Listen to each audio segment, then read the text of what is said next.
Hi hello नमस्कार, पूनम जाधव किचनमध्ये तुमचं स्वागत आहे। आज आपण बनवणार आहे शिमला मिरची। त्याच लांबच्या थोड्या ह्या वेगळ्या प्रकारच्या लांबड्या मिरच्या आहेत। आपण आता ह्याला पहिला ना स्वच्छपैकी धुवून घेऊयात। धुवून घेऊन ह्याला ना मधून फक्त चिरून घ्यायच्यात आपल्याला। चांगल्या स्वच्छ धुतल्यात मी ना आता ह्याला पुसून घेणार आणि मधून अशा बघा चिरून घ्यायच्या। फक्त ते पूर्ण आपल्याला कट नाही करायचं, फक्त ह्याला मधून मसाला भरण्यासाठी एवढंच करायचं। मी आता एक कांदा 2 टोमॅटो चिरून घेतलेत। आता फोडणी देऊया। त्याच्यामध्ये तेल टाकलं, मी जिरं टाकलं, कांदा टोमॅटो हळद टाकली। ह्याला चांगलं परतून घ्यायचं। आता आपल्याला चांगला कांदा भाजला गेला पाहिजे। त्याच्यामध्ये थोडीशी कोथिंबीर टाकली। आता हे सगळं चांगलं मस्तपैकी भाजून घ्यायचं आहे। आता ह्याच्यामध्ये मी 1 चमचा गरम मसाला टाकला आणि 2 चमचे बेसन टाकलं।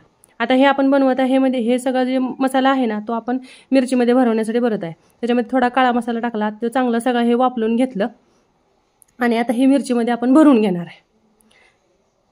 जसं आता ह्या मिरचीमध्ये आपण भरलं ना तसं सगळ्या मिरच्या भरून घेतल्या ह्या मी आता फक्त ह्याच्यामध्ये तेल टाकायचं, थोडासा कढीपत्ता टाकायचा आणि ह्या सगळ्या मिरच्या अशा टाकून द्यायच्या त्याच्यामध्ये। आणि ह्या मिरच्या आपल्याला चांगल्या 10 मिनिटं होतील एवढ्या आपण वापरून घ्यायच्यात।